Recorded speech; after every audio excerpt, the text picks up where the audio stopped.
Hey, my name's Adam Woods, and I run Oakwood Studios in Jinx, Oklahoma, and this year I entered the 2025 Wrecords Music Festival, a 24-hour songwriting competition, and I won. So I figured this would be a great opportunity to go through the song and talk a little bit about how I wrote it and recorded it, and how I made spoons an instrument. So there were three main criteria that everyone who entered had to meet. It had to include the lyric, "It's Our Time."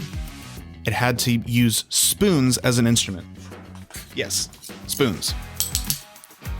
These guys. And everyone got a genre that they had to keep to. I got pop. So the first challenge with this is writing a song in 24 hours. So at 11:59 on a Friday, we got briefed on our genre, the lyric, and the instrument. And then at 11:59 that following Saturday, we had to submit a completed song. So the name of the game was kind of prioritizing what I had time to work on. Usually if I'm working on a song, I'd, chip away at it over the course of weeks, even months. And there just wasn't time to do that. So first and foremost, the vocals are the most important part. I don't sing very often. I play guitar in both bands that I'm in. So this was a fun opportunity to kind of test out my vocal chops and see how much I've lost since last time I tracked vocals for myself. It's been a long time. So I started out writing the song just with the guitar in hand and kind of yah-ing some lyrics, just doing gibberish just to find a groove and feeling. And I knew "It's Our Time" needed to be very prominent in the song. Just using it in a verse wasn't going to cut it. So I figured out the idea for the chorus pretty quickly. I kind of knew general chord structure and the structure of the chorus. The next thing was filling in verses and a bridge. This came somewhat quickly. The first verse and the second verse are very similar. So once I had the general idea for the song, I started programming things out. The first thing I wanted to get down were drums, because like most people, I want to hear drums when I'm recording other instruments. So the first thing I did was build the drum kit. So the full drum kit sounds a little bit like this.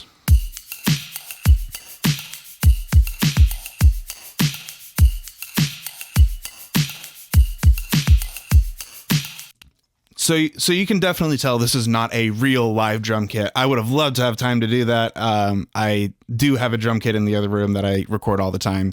Just didn't have time to put real drums on this. So the kick drum in this is just a straight up sample from Splice.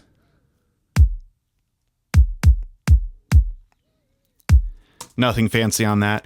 The snare is actually a blend of a sample from Splice, like a real straightforward, like drum machine style snare drum, and the spoon sound. That's just a spoon being clacked right in front of this mic, and then I added a little bit of reverb and processing. So the spoon is baked into this song in every single snare drum hit. For the kind of top groove of it, what would take the place of cymbals if this were a real drum kit, it's actually all the spoons. So I have three spoon tracks here. There's one that's processed a little bit pitch-wise, but basically they're all just playing different grooves.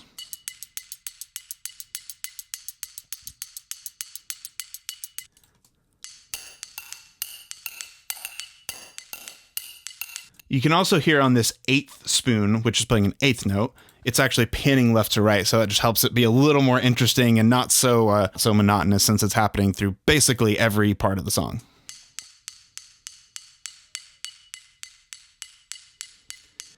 So on top of the spoon tracks, I also have shaker and tambourine, which are just very straightforward.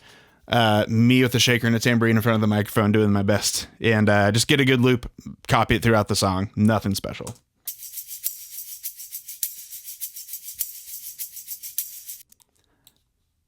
And then there's also these air impacts, which are just kind of white, noisy, big, reverby, poppy sounding impacts that just help bring in the chorus of the song. Then this guy right here.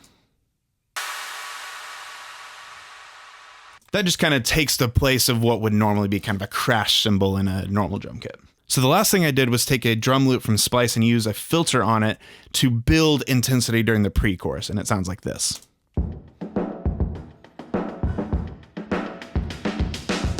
So that's the only true drum kit in this entire song, even though it's just a sample from Splice. So altogether, the drums sound like this.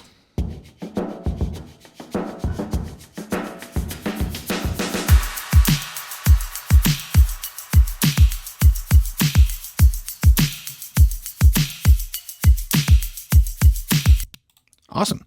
Let's check out the bass. Okay, so the next thing I worried about was the bass. I actually intended to just write this on a bass guitar because that's what I'm comfortable writing and experimenting with, and then rebuilding it with a synth bass. I ended up just liking the bass guitar so much that I kept it. And honestly, it's a really, critical, characterful part of this song. So I'm glad I stuck with it.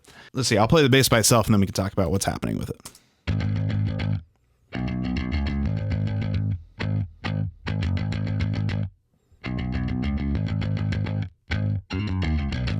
So really nothing special with this. It's just a Squier jazz bass and straight into a DI.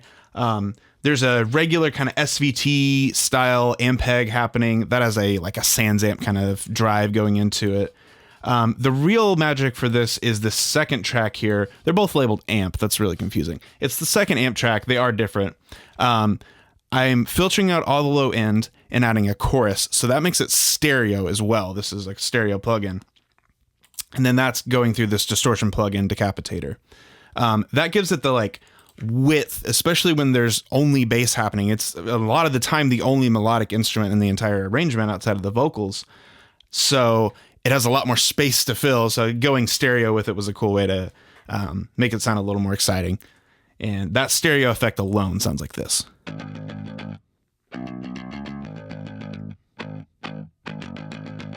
Okay, so once I had the bass and drums locked in, I added in the guitar. I'm a guitar player, so this is what I feel comfortable writing on. I actually didn't know if I was going to keep this or not. Ended up liking it. There's really nothing groundbreaking with this guitar tone. It's just a kind of crunchy rhythm guitar tone through a single coil pickup.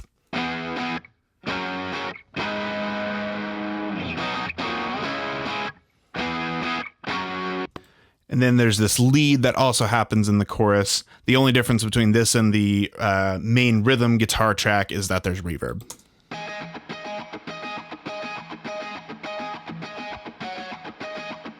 And both of those guitar layers are double tracked and then panned really wide. So you get this big wide bloom in the chorus as opposed to the verse where there are no guitars in the first verse. Second verse adds in this guitar part. So that's something I like to do all the time with people I record or with my own band is even if the verse is the same structure as the first, find ways to add in new layers, new sounds, change up the vocal melody a little bit just to make that second verse interesting. And it's amazing how much little changes like that really make the song feel alive and like you're hearing something really fresh, even though it's basically the exact same thing as the first verse. So that's basically everything for the guitars. I would normally spend a lot more time on all these things and maybe add some more instruments and more layers, but for this being a 24-hour challenge, I really just didn't have the time to go and do as much as I wanted. And I chose to spend the majority of my time on the vocals, and you'll see there's a lot going on with the vocals. So these purple tracks here are all my vocal layers, and you can see there's a lot going on here. So I'll break it down. The kind of light purple tracks here that say lead are the straightforward lead tracks.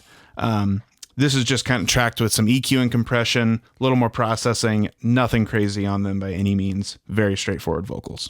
I could fill a book with guidelines, how to play it safe and never take a chance. And then layered under that with the exact same processing, I have a selection of harmonies and doubles. So the chorus is doubled left and right, which means I'm singing the same line again, then panning it hard one way or the other. It's our time, don't need another reason. That, first of all, makes the chorus sound louder, and it makes the chorus vocal wider, so it feels like it's expanding into the chorus, which is really important. And then under that, I just have different harmonies and low octave layers. It's our time, don't need another reason to leave behind. That keep me and you apart. Leave all your doubts in the past. It's our time. Then on top of that main vocal stack, there's this kind of background chorusy layer. These are all the same volume, and then they're just panned left or right to kind of give the more like choir sort of effect. All these things. There's also a little extra reverb on those layers just to kind of pull them back. That way there's kind of a two-part thing since those vocals overlap with the leads. Okay, so one of the things I did spend some time on right at the end of this whole process of writing the song was adding in the ear candy stuff, and that can mean a lot of different things. So I'd basically just describe that as little moments in the song that can make it more interesting and keep people's attention as you're playing through it. We exist in a time period where attention spans are really short, and you gotta keep people hooked all the way through a song, even if it's a short one like this. So first thing I did was I wanted to get vocals as early as possible in the song. So I used this formant pitched effect version of the vocal run that happens right at the beginning. So it's less than 5 seconds from the beginning of the song when you hear some form of vocals, and then it's less than 10 seconds before the first verse hits in. So very quick, right to the point. Okay, other ear candy things. On this second verse, I added in this really over-the-top run on the vocals. I actually kind of did it as a joke the first time and ended up like, ooh, maybe I can make that work. I got it close enough and then tuned it. That was pretty much the vibe for the entire vocal tracking portion of this.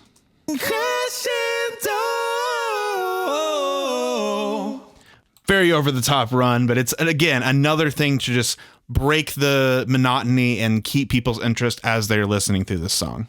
Another ear candy thing is using filtered vocals in the pre-chorus to kind of match the vibe of those filtered drums we talked about earlier.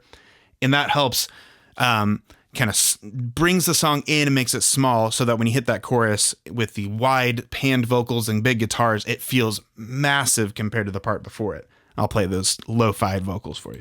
Here it goes, here it goes. And those are just like distorted and then filtered out. And again, that's just one more thing to do that makes it sound that little bit different and to keep people's interest all the way through the end of the song. So also on this last chorus, it's a drop chorus. That means the kick and snare, the bass, the rhythm guitar all drop out. Also, the vocal layers and harmonies drop out. So you get to hear that same chorus melody, but in a completely new way. It's our time to need another reason to leave behind all these things.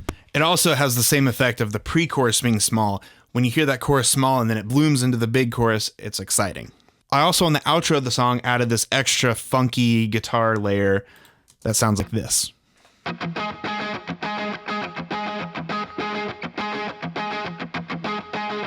And that's just carrying that energy all the way to the end of the song and hopefully making you feel like you need to replay it a million times. Okay, and the last ear candy thing is on the last chorus, the instrumental hits with the vocals. You can actually see where I just hard chopped the bass here. I did not track it with this in mind. This was kind of a later idea. It's our time. Okay, so that pretty much covers it. You know, I love making music. I do this all day, every day, and it is its own reward in a lot of ways, but it's really special to be recognized for that, and I'm very honored, and thank you to everyone that put this competition on and everyone who's listened to the song, and I'll be including the Sims for the song in the description down below, so if you want to download these and mess around with it, dissect it even more, feel free. If you're interested in recording and writing with me, you can message me on Facebook or Instagram or my email, which will be in the description down below, and we can make amazing music together. Thank you for watching, I appreciate it, and I'll see you soon.